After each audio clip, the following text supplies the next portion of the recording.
Salve a tutti, torniamo qui su G-Science TV per l'ultimo tutorial dei 5 che inizialmente vi annunciavo del dottor Pietro Mattivi nell'ambito del progetto WithMap Drones and Machine Learning e del modulo Analisi Raster e metodologie di Machine Learning per l'individuazione e l'analisi delle infestanti.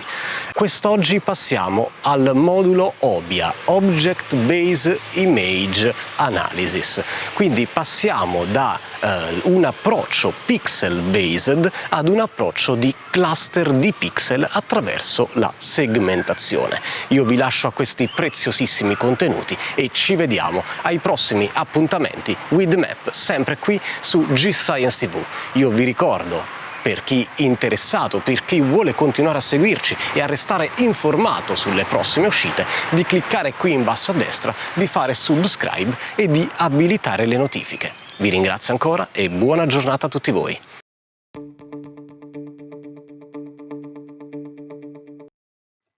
Bene, ora vedremo l'ultima parte del corso che tratta l'OBIA, l'Object Based Image Analysis, e le matrici di confusione per la valutazione dell'accuratezza della classificazione. Un Object Based Image Analysis è un approccio alla classificazione diverso, per cui non si va più a classificare un singolo pixel, cioè non si va più a classificare il singolo pixel, ma si classificano oggetti che altro non sono che gruppi di pixel. Per fare ciò si esegue una prima elaborazione dell'immagine chiamata segmentazione e la classificazione viene effettuata successivamente sugli output della segmentazione. Cosa fa la segmentazione? La segmentazione trova delle aree delle immagini con caratteristiche simili e quindi definisce degli oggetti, dei gruppi di pixel con caratteristiche simili che vengono successivamente classificati. Che vantaggio porta una classificazione orientata ad oggetti come questa? Il fatto di poter valutare non soltanto le caratteristiche spettrali dell'oggetto, ma, ma anche le sue caratteristiche geometriche, cosa che ovviamente lavorando sul singolo pixel non si può fare. L'algoritmo che vedremo e che è largamente usato si chiama Seeded Region Growing e permette appunto di effettuare la segmentazione dell'immagine. L'algoritmo si divide in due step principali. Il primo è l'analisi della rappresentatività e il secondo è il region growing. L'analisi della rappresentatività non è altro che un'analisi che permette di stabilire quanto quel pixel è rappresentativo per l'area in cui è posizionato. E questo sostanzialmente ci dice il valore che viene assegnato al pixel durante questo step, ci dice qual è la distanza media che dobbiamo percorrere allontanandoci dal pixel per trovare dei pixel che sono effettivamente molto diversi da quel pixel. Per cui per esempio se abbiamo un pixel con una rappresentatività di 400, vuol dire che noi dobbiamo allontanarci di 400 metri prima di trovare dei pixel molto diversi dal pixel di partenza. Questo cosa ci serve? Ci serve a trovare delle aree omogenee, quindi delle aree con effettivamente caratteristiche simili. E questo è per far partire, questo serve a trovare dei luoghi dove far partire il nostro region growing. E infatti in queste zone ad alta rappresentatività vengono posizionati i cosiddetti seed. Seed da seme ovviamente, non è altro che il pixel di partenza di un algoritmo che appunto si chiama region growing, che va a definire gli oggetti di caratteristiche simili. E questo come funziona? Funziona che partendo dal seed, partendo dal pixel, si guardano i pixel che lo contornano, quindi i pixel di confine, di bordo di questo seed, e si calcola una distanza massima euclidea tra il pixel di bordo e il cluster. La distanza massima significa la distanza euclidea del punto di bordo al punto più lontano del cluster. Questo si fa per tutti i punti di bordo. Quello che ha questa distanza massima più bassa, quindi la minima distanza massima, viene inglobato nel cluster del seed. E quindi in questo modo, pian pianino, partendo da un seed, l'algoritmo crea delle forme, crea delle aree di caratteristiche simili. Ovviamente la distanza massima minima non viene calcolata soltanto per il seed più vicino, ma per tutti i cluster vicini. E ogni volta quel punto di bordo viene assegnato al cluster più vicino. Forse questo è un po' più chiaro. Vediamo di partenza, abbiamo la situazione sulla sinistra, quindi scusate, ehm, possiamo avere un vicinato, un neighborhood di von Neumann o un vicinato di Moore, e questo significa che dal pixel di partenza, che è il seed, possiamo guardare i pixel di bordo in questo modo, quindi questi 4 pixel o questi 8 pixel. Successivamente guardiamo questa situazione, abbiamo che dal seed si è già andata a creare un'area di pixel simili e in nero abbiamo i pixel di bordo. Per tutti i pixel di bordo viene calcolata la distanza massima dal cluster e lo vediamo qui. La distanza massima di questo pixel qui è questa, quindi dal punto più lontano del cluster, e la distanza massima per questo pixel è questa qui. Ora vediamo cosa succede in questa seconda figura. Vediamo che per il secondo cluster abbiamo un cluster e un secondo cluster. Per il secondo cluster viene fatta la stessa cosa, viene calcolata per tutti i pixel di bordo, viene calcolata la distanza massima. Quello con distanza minima verrà inglobato nel cluster e il cluster verrà aggiornato. Ed ecco che succede per questo qua, per il punto B4. Per il punto B4 lo ritroviamo qui, è stato inglobato nel cluster, il cluster è stato aggiornato e ingrandito e questo punto è rientrato a far parte dell'area omogenea che stiamo andando a cercare. Quindi è così che avviene la nostra segmentazione, con questo accrescimento di regioni. E la lista dei bordi viene aggiornata e, e l'algoritmo viene di nuovo iterato. Di nuovo per tutti questi bordi verrà calcolata la distanza massima e quello con distanza minima verrà inglobato nella regione. Qua vediamo un esempio su un'immagine satellitare. Questo qui è la nostra matrice di rappresentatività, per cui abbiamo che i pixel molto chiari hanno alta rappresentatività, mentre i pixel scuri hanno bassa rappresentatività. E infatti vediamo che tendenzialmente i pixel con bassa rappresentatività sono quelli di bordo. Questi sono campi agricoli, vediamo che tendenzialmente riusciamo quasi a distinguere dei campi. E questo qui per esempio è un lago e quindi vediamo che i punti al centro del lago, nell'acqua in cui le caratteristiche spettrali sono effettivamente molto omogenee, vediamo che all'interno del lago la rappresentatività è molto alta e come ci avviciniamo alla riva la rappresentatività si abbassa. Qua sotto vediamo un ingrandimento della fase successiva invece, vediamo con questi punti neri i seed, per cui questi sono i punti da cui è partita la segmentazione, e poi con diverse scale di grigi vediamo quelli che sono gli oggetti che sono stati creati dall'algoritmo.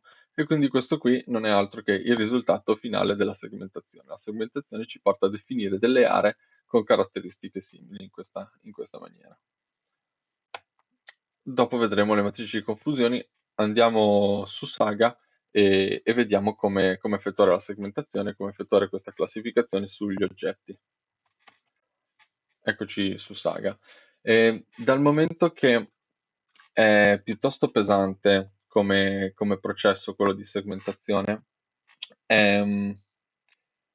il caso di ridurre la nostra area di interesse. Ho provato io a fare la segmentazione sull'intero campo, su questo campo qui, che vediamo, e il mio computer ci ha messo quasi 4 ore, quindi può essere molto pesante, servono dei computer con delle capacità computazionali abbastanza elevate. Quindi vediamo di andare ad aggiungere, vediamo questo, di andare ad aggiungere il subset clip che vi ho fornito. Poi voi potete ritagliare un'altra area se volete. Di nuovo, sempre con il drag and drop possiamo portarlo qui. Ed ecco che abbiamo, sì, qui semplicemente ci sta dicendo che il sistema di riferimento non è identico, ma in realtà è lo stesso, non vi preoccupate. Può capitare che faccia questo problema quando si salvano i sistemi di riferimento con nomi diversi fondamentalmente, ma il sistema di riferimento è lo stesso. E quindi ho selezionato così un'area decisamente più piccola, come possiamo vedere, in modo da poter fare questo esempio in poco tempo, insomma, da non metterci 4 ore. Ok, perfetto. Allora, cerchiamo con Find and Run a Tool, in questo caso, con questa icona qui degli ingranaggi, cerchiamo il tool Clip Grid with Polygon. Lo si può trovare anche da Geoprocessing o dalla scheda dei tools, però è più veloce in questo modo e non c'è più moltissimo tempo. Quindi chiediamo di clippare la nostra ortofoto, quindi di ritagliare la nostra ortofoto con il nostro poligono e gli chiediamo che l'estensione sia quella del poligono alla fine. Perfetto.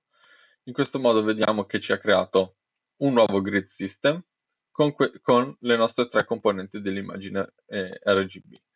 Creiamoci di nuovo la nostra grid collection.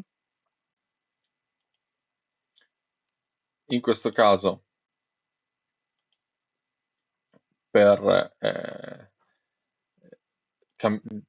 selezioniamo questo grid system e potete ogni volta cercare il tool semplicemente premendo qua sugli asterischi e cercando le parole del tool, quindi create grid collection, potete cercarlo, in questo modo è molto più semplice trovare i tool. Un secondo, elimino la mia immagine così vedete tutto lo schermo. Ecco, perfetto.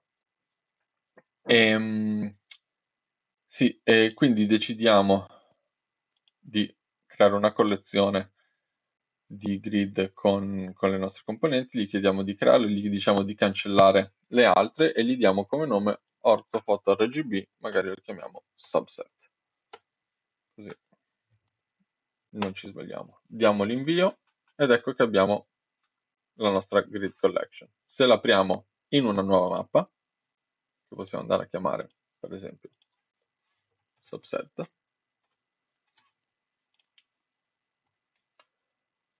ecco che qui possiamo andare a far esprimere le statistiche dell'immagine per tutte le bande, in questa maniera già migliora, ed ecco che qui che abbiamo la nostra area un po' più piccola del campo su cui lavorare con la segmentazione.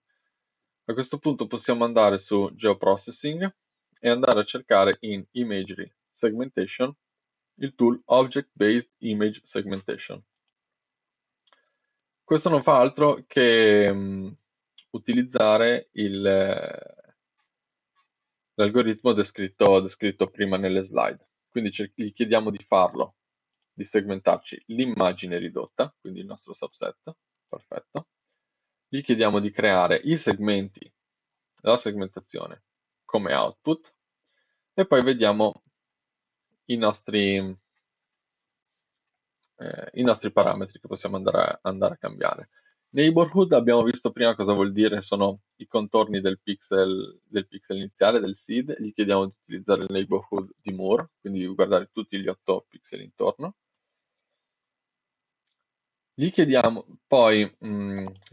di utilizzare quando calcola la distanza del pixel, non soltanto la distanza nel feature space, quindi nello spazio delle caratteristiche, diciamo RGB, ma anche di considerare anche la posizione del pixel, per cui pixel più vicini al seed è più probabile che facciano parte di quell'oggetto.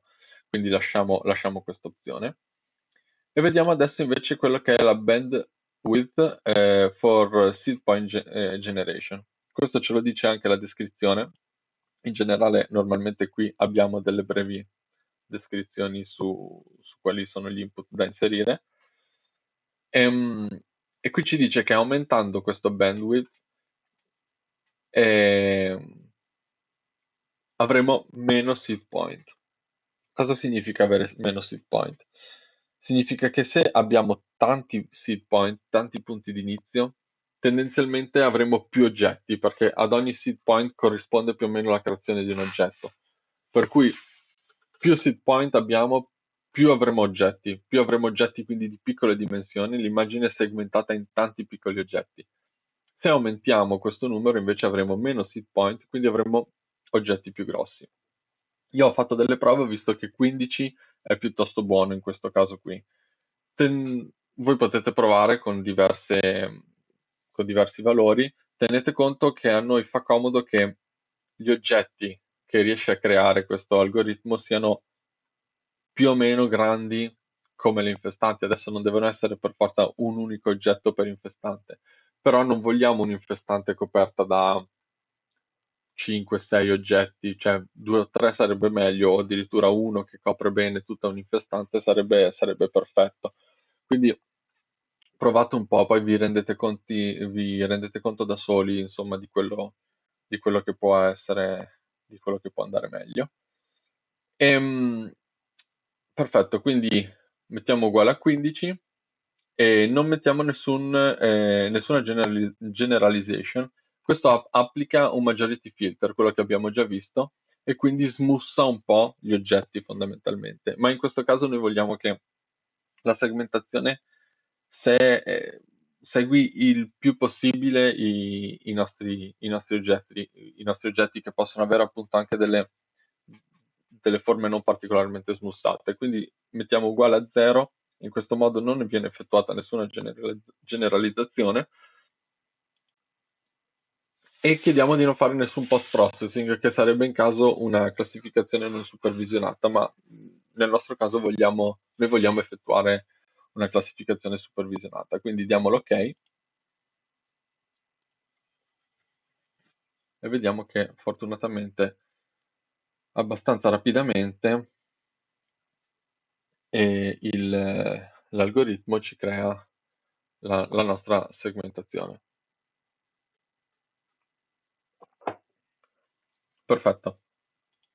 Se andiamo nei data, troviamo ora un nuovo shape, sempre poligonale, un nuovo vettoriale chiamato segment. Proviamo ad aprirlo ed ecco che ci ha creato tutti questi poligoni, tutti questi oggetti. Stiamo selezionando il segmento, gli chiediamo il riempimento di renderlo trasparente, in questo modo riusciamo a vederci attraverso, e di cambiare magari il colore delle linee, dei contorni, con qualcosa che salti un po' più all'occhio, potrebbe essere per esempio il giallo. Ok, bene, ora se zoomiamo andiamo a vedere. Vedete che ha scontornato più o meno bene, ma ha scontornato le nostre infestanti, ma non solo, anche queste aree abbastanza simili, anche il mais è riuscito abbastanza e quasi perfettamente direi il terreno a riconoscerlo come aree omogenee. Bene, dicevamo però che noi vogliamo anche avere delle informazioni sulla geometria di questi poligoni, no? Per farlo possiamo utilizzare un tool che troviamo qui sotto Shapes, Polygons, Polygon Shape Indices. Premendo su questo possiamo far calcolare diversi indici che ci danno informazioni sulla morfologia, sulla forma del poligono e quindi in questo caso la nostra forma dei nostri oggetti da classificare. Ce ne sono diversi, abbiamo l'area, perimetro, il rapporto perimetro-area, ne guarderò solo alcuni, la sfericità, poi abbiamo il diametro massimo, che è la distanza la distanza massima tra due punti dello stesso poligono, per cui la distanza tra i punti più lontani di uno stesso poligono, e la direzione del diametro massimo. La direzione, per esempio, del diametro massimo per noi potrebbe essere molto interessante in questo caso. Immaginiamoci di avere una coltura con la vegetazione più sviluppata, quindi col mais più sviluppato che si va a coprire e a creare effettivamente i filari. Spero di utilizzare i termini corretti per voi agronomi, ma dubito. Comunque spero di farmi capire. Se riuscissimo con la segmentazione effettivamente a definire un unico oggetto, o comunque tendenzialmente anche se non fosse un unico oggetto ogni filare, ma un paio di oggetti per filare, avremmo sicuramente un diametro massimo dell'oggetto con una direzione molto specifica, e questo sicuramente ci aiuterebbe moltissimo a, a- a diversificare tra infestante e mais, laddove la sola informazione spettrale, specialmente senza avere un multi o un iperspettrale, è molto poco per effettuare correttamente con successo questa classificazione. Ehm, Vediamo quindi che abbiamo appunto eh, la possibilità di calcolare, torniamo qui, di calcolare tutti questi indici, e quindi adesso gliene faremo calcolare alcuni per tutti i poligoni del nostro layer segments.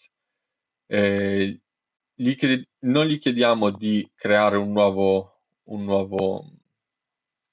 layer, ma di aggiornare la tavola degli attributi di questo, per cui se non specifichiamo nessun output, lui aggiornerà la tavola di attributi del nostro layer. In questo caso gli possiamo anche chiedere di creare uno shape, quindi un vettoriale che ci permetta di visualizzare il diametro massimo. Magari creiamolo giusto per vederlo. In più ci chiede se vogliamo pure calcolare questi altri indici, ma in questo caso lasciamo perdere e facciamo calcolare solo gli indici semplici, anche se appunto, come avete visto, la lista è piuttosto lunga, quindi ci sono diversi indici che che si possono calcolare. Perfetto, ora se andiamo, intanto possiamo vedere che ci ha creato un altro vettoriale, questa volta è una linea e questa volta sono i diametri massimi del nostro segment. Proviamo ad aprirlo sopra questo subset, diamogli un colore un po' più visibile, ed ecco che quindi ci ha calcolato per tutti i nostri poligoni il diametro massimo. Purtroppo in questo caso non abbiamo degli oggetti molto grossi con un diametro massimo ben definito e quindi una direzione del diametro massimo da poter utilizzare per classificare. Eh, o anche solo per filtrare, si potrebbe semplicemente fare un filtro e dire non classificarmi o escludi tutti quegli oggetti che hanno, che hanno il diametro massimo orientato in una certa maniera. Ok, possiamo questo era giusto per farvelo vedere. E ora andiamo a vedere la tabella degli attributi, tasto destro, attributi, show, e ecco la tabella attributi dei nostri segmenti. Vediamo cosa c'è. Abbiamo tre colonne che crea automaticamente il tool, non chiedetemi perché, ma fondamentalmente che ci dicono esattamente la stessa cosa, per cui prima cosa che possiamo fare è eliminare due di queste colonne. Si preme su quest'icone, delete fields, si selezionano, si fa l'ok e quelle colonne vengono eliminate. Dopodiché abbiamo tre colonne che altro non sono che la media del valore di rosso, verde e blu, RGB1, RGB2, RGB3, per quell'oggetto, per quel poligono. e dopodiché abbiamo la lista di shape index che gli abbiamo fatto calcolare, e quindi abbiamo area, perimetro, perimetro su area, perimetro su radice quadrata di area, la sfericità e tutto quello di cui abbiamo parlato prima, il diametro massimo, la direzione del diametro massimo, dove il nord è a 0 e si fa il giro a 360 gradi con appunto lo 0 però posto a nord, e, e tutti questi nostri indici. Siccome sono molti e non li utilizzeremo tutti, andiamo a cancellarne alcuni. Per esempio, area perimetro, no, scusate, area perimetro, abbiamo visto che non abbiamo oggetti molto più grandi di altri, cioè per esempio infestanti e terreno possono avere oggetti molto simili e quindi area perimetro tendenzialmente non credo ci possano aiutare. Perimetro su area invece che ci dà un po' l'idea magari di gli oggetti un po' più tozzi avranno questo rapporto più basso, mentre oggetti eh, un po' più allungati avranno un diverso valore. Quindi questo potrebbe essere interessante. Quindi eliminerei questo, poi eliminerei questi. Possiamo provare a lasciare la sfericità. Abbiamo visto che le infestanti tendenzialmente erano un po' più tondeggianti. Vediamo se ci può aiutare. E potremmo lasciare anche la direzione no, la direzione abbiamo visto che no, di no, possiamo provare a lasciare, forse questa lascerei. Lasciamo il diametro massimo fratto l'area, che è sempre le forme un po' più allungate potrebbero avere dei valori interessanti. Vediamo. Comunque questo gli chiediamo di cancellarlo e ora abbiamo soltanto questi tre indici nella nostra tabella degli attributi. Perfetto. Ora cosa dobbiamo fare? Ora, per fare una classificazione supervisionata, dobbiamo definire un training set. Di conseguenza, cosa facciamo? Torniamo sulla tabella degli attributi.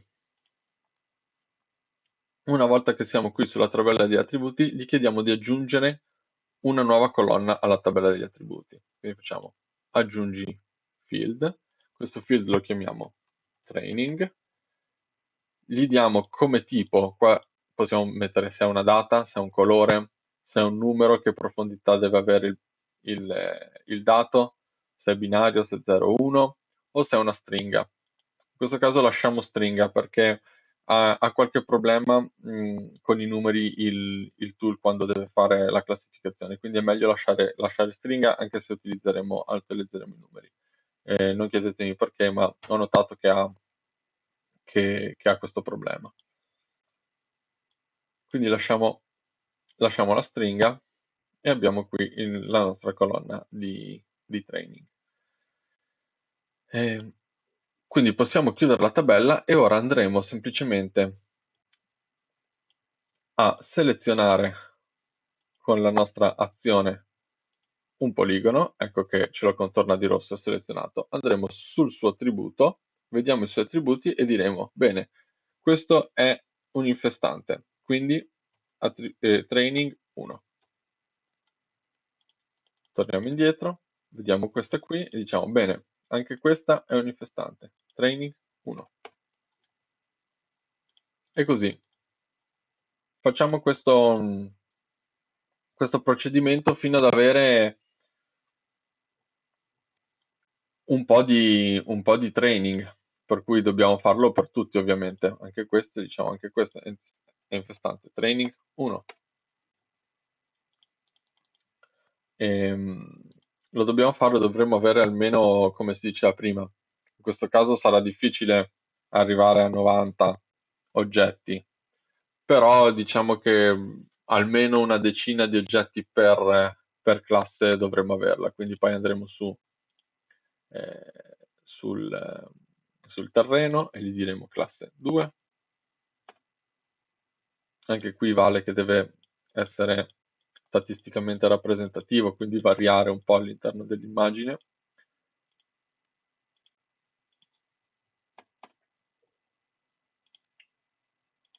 E poi e poi facciamo la stessa cosa anche per il mais. Ora, siccome il procedimento è un po' lungo, qua mettiamo mais 3, anche qui mais 3, il procedimento è un po' lungo, per cui stopperò il video e passiamo poi alla fase successiva con la classificazione. Nel frattempo classificherò esattamente in questo modo almeno più- circa una decina di oggetti per classe. Ecco fatto, ecco qua i nostri segmenti.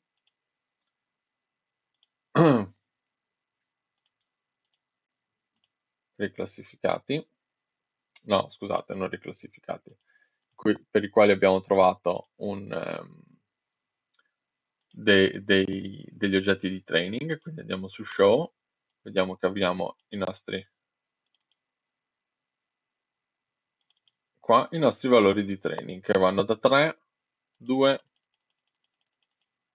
e 1. Qui questo qui l'avevamo tolto, perfetto, ok, adesso sono uguali, per cui abbiamo, vedete qui saranno più o meno 8, 9, 10 per classe, più o meno. Ovviamente più training si mettono meglio è, più training più grande il dataset, più training è meglio mettere, però insomma questo lavoro va fatto. Ora possiamo passare alla classificazione di questo shape file, di questo vettoriale. Andiamo quindi su Shapes, Table, Supervised Classification for Shapes, gli inseriamo segmenti come, come input, come attributi su cui effettuare la classificazione mettiamo sicuramente le, le informazioni spettrali, però dobbiamo decidere quali mettere come, come informazioni geometriche, se metterli tutti e tre, se può aver senso. Vediamo quindi, tornando indietro, andiamo sugli attributi e chiediamo di fare uno scatter plot. Normale scatterplot dove chiediamo di mettere sull'asse delle x il training e sull'asse delle y proviamo a vedere per esempio il diametro massimo fratto l'area. Chiediamo di darci una densità e di non farci vedere i punti, che ci aiuta un pochettino, magari con l'istruzione di 25, e vediamo. Ecco che ci fa uno scatterplot e vediamo che per la classe 1 che per gli infestanti questo ovviamente questo lo fa unicamente sui nostri training set, quindi non abbiamo tantissimi dati, però vediamo che per quelli che abbiamo scelto tendenzialmente abbiamo valori bassi per le infestanti e valori bassi comunque anche per il terreno. I valori invece si alzano poi per il mais. Proviamo a cambiare, clicchiamo qua su queste icone, sulle proprietà, proviamo a cambiare e ora andiamo a vedere la sfericità. Per la sfericità vediamo che abbiamo valori simili per le tre classi, molto, molto sparpagliati, quindi forse non ci aiuteranno a distinguere tra le classi. Preferiamo avere degli indici geometrici che effettivamente evidenzino delle differenze tra le classi. Per cui vediamo l'ultimo. In questo caso non sono delle differenze enormi, ma almeno per i dati di training che abbiamo messo vediamo che abbiamo dei valori tendenzialmente più alti per il mais, dei valori molto bassi per il terreno e dei valori bassi ma tendenzialmente un po' più alti rispetto al terreno per le infestanti. Quindi questo potrebbe essere un buon candidato come uno degli indici geometrici da aggiungere come dimensione nella nostra classificazione. Ovviamente noi potremmo anche decidere di metterli tutti. Certo, non sempre ha senso aggiungere dimensionalità al nostro dato, aggiungere informazioni se queste non portano a nulla. Quindi in questo caso io aggiungerei soltanto qui il rapporto tra perimetro e area. chiudiamo, e perfetto. Ora, non è, ora lo facciamo davvero, andiamo su Shapes, Table, Supervised Classification for Shapes, gli chiediamo di classificare i nostri segmenti e gli chiediamo di classificare utilizzando la media nel rosso, la media nel verde, la media nel blu e il rapporto tra perimetro e area. Ok? Lui ci chiede, ok, quali sono le tue training classes, e diciamo di leggerle dalla colonna del training.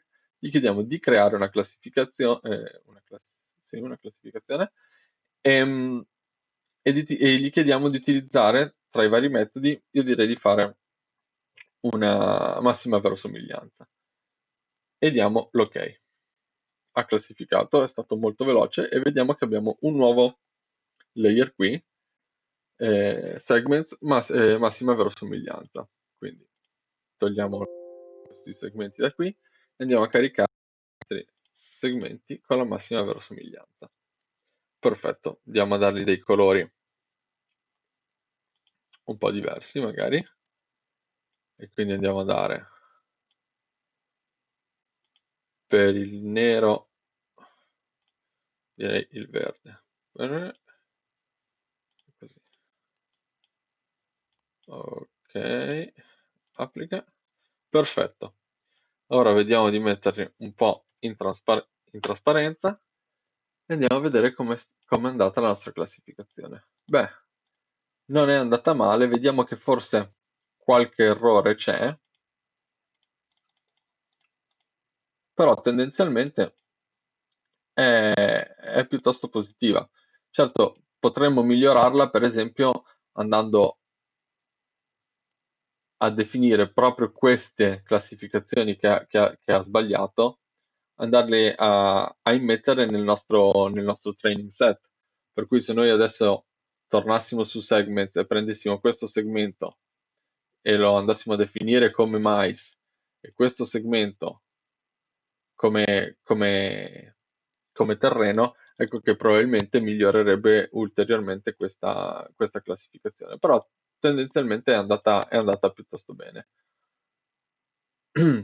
Perfetto, quindi questa è l'idea della classificazione la classificazione ad oggetti.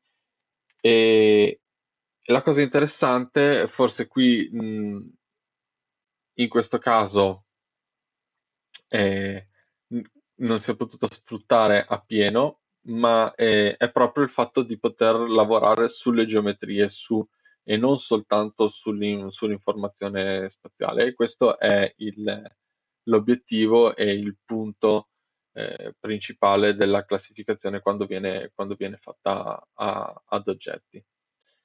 E ora passiamo molto velocemente alle matrici di confusione per vedere come vengono effettuate le valutazioni dell'accuratezza delle classificazioni. Eh, e dopo abbiamo finalmente finito. Ok, immagino sia dura, ma siamo veramente alla fine. Erano tantissime cose, sono dovuto andare molto veloce per coprire tutto, ma spero sia stato interessante e spero possa tornarvi utile. Una matrice di confusione. Che cos'è una matrice di confusione? È uno strumento che si utilizza appunto per valutare l'accuratezza di una classificazione statistica e ha questa forma ed è semplicemente composta dai valori predetti da una classificazione eh, come colonne e come righe i valori reali, quindi i valori presi da un riferimento che possiamo considerare come verità. A volte abbiamo colonne e righe, altre volte viceversa, predetti e reali. Questo non importa, la matrice funziona esattamente allo stesso modo. Questo cosa vuol dire? Vuol dire che il nostro classificatore, per esempio, prendiamo questo esempio qui, ha classificato tot elementi di un dataset come gatti. In questo caso 8 elementi del dataset sono stati classificati come gatti. Di questi 8 però, 5 sono effettivamente gatti, e vediamo che infatti tornano con reali, mentre 3 in realtà sono stati classificati erroneamente come gatti quando in realtà sono cani. Per cui questo è quello che fa la matrice di confusione. Mette a confronto in questo modo i- i risultati di una classificazione con dei valori di riferimento o un'altra classificazione, può anche essere. Quindi avremo che eh, sulla diagonale maggiore avremo gli elementi classificati correttamente, quindi la concordanza tra le due classificazioni o una classificazione e i valori reali. Mentre al di fuori della diagonale maggiore avremo dei falsi positivi o dei falsi negativi. Dalla matrice di confusione è possibile, vediamo questo intanto. Nel nostro caso noi avremo quello che ci interessa è trovare gli infestanti, no? Quindi weed. Ehm, E, quindi avremo fondamentalmente due classi, anche se abbiamo fatto una classificazione su tre classi. Quello che noi interessa è quello che è infestante e quello che non è infestante. Quindi avremo una matrice di confusione di questo tipo, dove avremo i veri negativi, cioè non è infestante e anche il valore di riferimento ci dice che non è infestante, i veri positivi, cioè pianta infestante del modello, pianta infestante riconosciuta anche dai nostri valori di riferimento, e avremo poi dei falsi negativi, cioè dei pixel che sono stati classificati come non infestante, non pianta infestante, mentre invece lo erano, e al contrario falsi positivi, pixel che sono stati classificati come infestante che in realtà non erano infestante. Dalla matrice di confusione possiamo calcolarci diversi indici che ci danno un'idea, eh, ci permettono di quantificare meglio questa accuratezza, e abbiamo l'accuratezza totale, che non vi parlerò delle formule, potete poi andarvele a vedere anche controllando su questa matrice, ma l'accuratezza totale ci dice fondamentalmente quanto è accurata eh, la classificazione in generale. Questo però ci dà poca informazione sulle classi specifiche, per dirci ok, ma l'errore è generale oppure c'è una classe che ho classificato particolarmente male, le altre meglio, eccetera, eccetera. Quindi esistono anche degli altri valori di accuratezza, come l'accuratezza dell'utente, la user accuracy, che corrisponde all'errore di commissione, cioè dei, dei pixel che sono stati erroneamente inseriti in una classe, ok? E poi abbiamo l'accuratezza del produttore che invece ci dà informazioni su quello che è l'errore di omissione, e cioè dei pixel che non ho classificato correttamente, cioè dei pixel che ho omesso dalla classe corretta. Infine abbiamo il K di Cohen. Il K di Cohen è un indice che ci dice qual è il grado di accordo tra classificatori, o nel nostro caso tra classificazione e verità a terra, e valori reali. E questo tiene conto della casualità che può esserci in tale concordanza, cioè può essere che facendo una classificazione totalmente a caso, effettivamente qualche pixel lo classifico correttamente per caso. Per cui tiene conto di questa casualità e va a vedere se c'è effettivamente concordanza tra le due classificazioni. E quindi vediamo che se abbiamo un valore di k minore di 0 non c'è concordanza, anzi la concordanza è pure minore di quella casuale. E poi man mano aumentando, avvicinandoci a 1, abbiamo sempre una concordanza maggiore. Quando poi siamo tra il 0,8 e 1 abbiamo un'ottima concordanza. Andiamo a fare questa operazione ora su Saga. Eccoci su Saga di nuovo. Ho fatto un po' di pulizia, ho tolto alcune cose e siamo rimasti semplicemente con la nostra ortofoto e una classificazione. Ho scelto di valutare com'è andata la classificazione con gli Artificial Neural Network. Voi poi potete farlo per tutte le altre classificazioni. In particolare, non l'ho detto, ma è molto facile passare da vettoriale a grid, potete sia portare lo shapefile su QGIS e rasterizzarlo lì se siete più pratici con QGIS, o altrimenti potete andare su gridding, polygons, poi polygons to grid, e in questo modo voi potete andare a tramutare, diciamo, il vostro shapefile con i poligoni in un raster, come gli altri.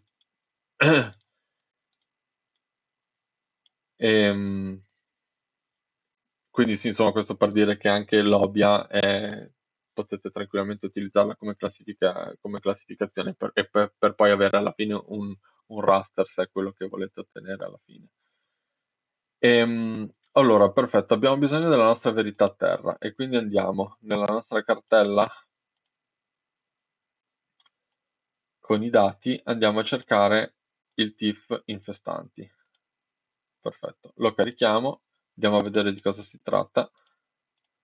Ecco, vediamo che è un TIFF, un raster, dove sono stati mappati a mano. Prima era un vettoriale, poi ho semplicemente convertito in raster, dove sono stati mappati a mano tutte le infestanti. E le infestanti hanno un valore di 1, mentre tutto il resto hanno un valore di 1, mentre tutto il resto è trasparente, quindi in questo caso ha valore 0. Andiamo nella descrizione e vediamo infatti che abbiamo soltanto il valore massimo è 1, e abbiamo soltanto questo valore di fatto, e il valore 0 è no data, per cui abbiamo di fatto due valori, 0 che è no data e 1. È importantissimo per fare la matrice di confusione che anche che le due matrici che andiamo a mettere, le due matrici intendo i due raster che andiamo a mettere a confronto, siano uguali da questo punto di vista, cioè stessi valori dei pixel che vogliamo classificare, per cui se le infestanti hanno valore 1 nel, in un raster, anche nell'altro raster le infestanti devono avere valore 1 e tutto il resto valore 0, cioè devono essere uguali, e anche devono avere la lookup table che esiste per i raster su Saga, cioè questa qui, anche questa deve essere assolutamente concordante tra i due. Quindi ora per esempio potrei decidere di classificarlo così, e deve essere assolutamente concordante e corretto. Andiamo a prendere allora il nostro Artificial Neural Network, la nostra classificazione fatta con le reti neurali e filtrata col nostro Majority Filter, e andiamo a vedere com'è. Questa volta la apro in una nuova mappa, andiamo a zoomare e chiediamo di vedere i valori per capire, perché qui è molto facile fare confusione con Saga, tant'è che anche io sono diventato matto inizialmente e lo uso da un po'. Abbiamo che le infestanti hanno valore 0, il mais ha valore 2 e il terreno ha valore 1. E questo è importante da ricordare, che questi sono i valori. Ora, se andiamo sulla tabella, io gli ho dato questi nomi qui, e andiamo a vedere che quindi tra 0 e 1 lo considera infestante, tra 1 e 2 terreno, tra 2 e 3 mais. Perfetto. Noi abbiamo bisogno ora di avere soltanto due valori, 1 per l'infestante e 0 per tutto il resto. Quindi cosa andiamo a fare? Andiamo a prendere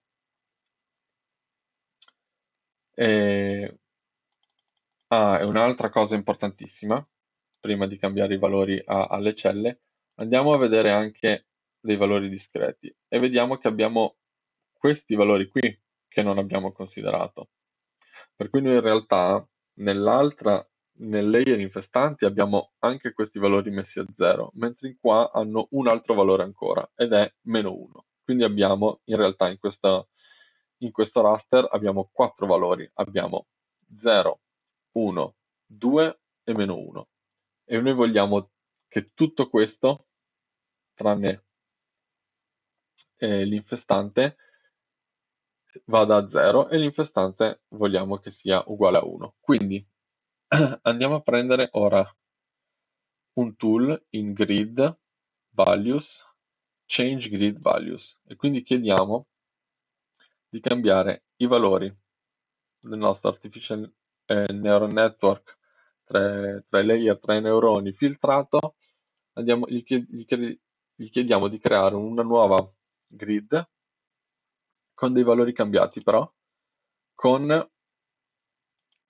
ci chiede come li vuoi cambiare e gli diciamo con identity intendiamo un'uguaglianza, cioè gli diciamo al valore 1 dai questo, al valore 2 dai questo. Non chiediamo di fare un range, perché per esempio potremmo chiedergli un range per cui, scusate, per cui di dirgli tra 1 e 2 dai valore 1, tra 3 e 4 dai valore 5, tra 10 e 120 dai valore 8.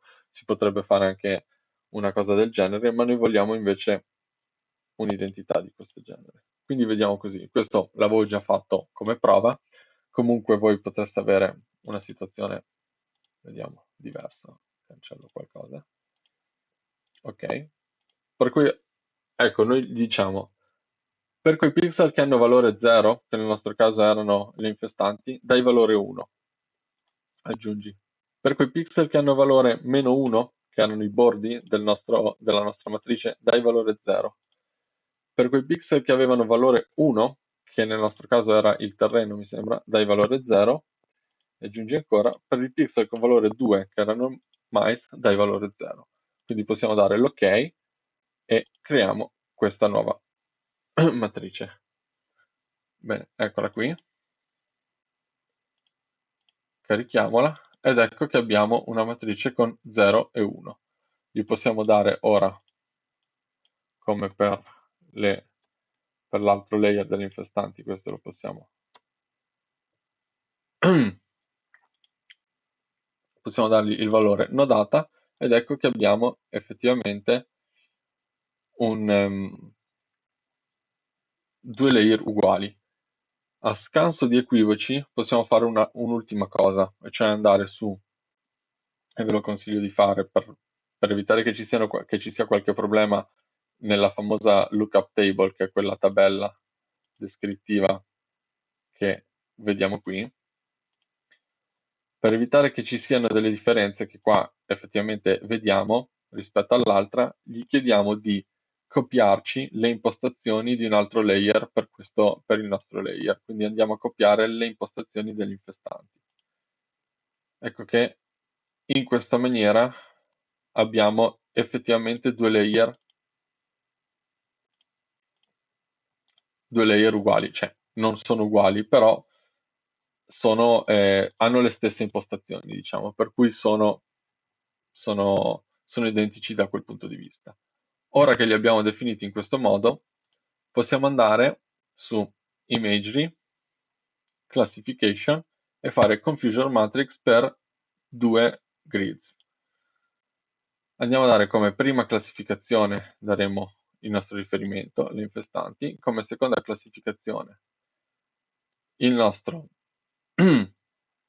la nostra rete neurale filtrata con i valori cambiati, per cui abbiamo soltanto 1 e 0, e gli chiediamo di crearci una matrice di confusione e dei valori per le classi, che quindi sono accuratezza del produttore, eccetera, eccetera, e un sommario che ci calcolerà il K di coin.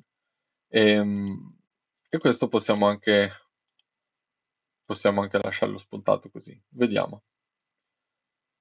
Ecco che vengono calcolate le matrici di confusione e per prima cosa, vediamo, ci serve, per prima cosa che ci ha creato questa combination, che è una nuova grid. Andiamo ad aprirla ed ecco che qua semplicemente questa nuova grid ci fa vedere, ci dà già a schermo, possiamo già vedere in questo modo quali sono i pixel concordi e quali no. Vediamo per esempio che qui, nel caso, guardiamo sempre qua in basso, questo valore z, ci dice che classe 2 e sono entrambi classe 2 nella nostra classificazione, quindi qui sono concordi, entrambi sono infestante. Vediamo qui, quest'altro colore qui, in questo colore qui ci dice che nella prima classificazione era infestante, ma nella seconda classificazione non era infestante. Al contrario, su questo viola scuro qui, vediamo che per la prima classificazione non era infestante, mentre per la seconda classificazione lo era. E in questo rosa invece vediamo che entrambe le classificazioni erano concordi, si tratta di non infestante. Bene, questo è il risultato della nostra matrice di confusione, ma andiamo a vedere effettivamente la matrice di confusione. Vediamo che c'è un'altra tipologia di dato che Saga supporta, che sono le tabelle. Possiamo fare un doppio clic, ecco che possiamo andare a vedere che questi sono sulla nostra diagonale, vediamo i pixel che sono stati classificati correttamente come classe 1, quindi non infestante, quelli che sono stati classificati correttamente come,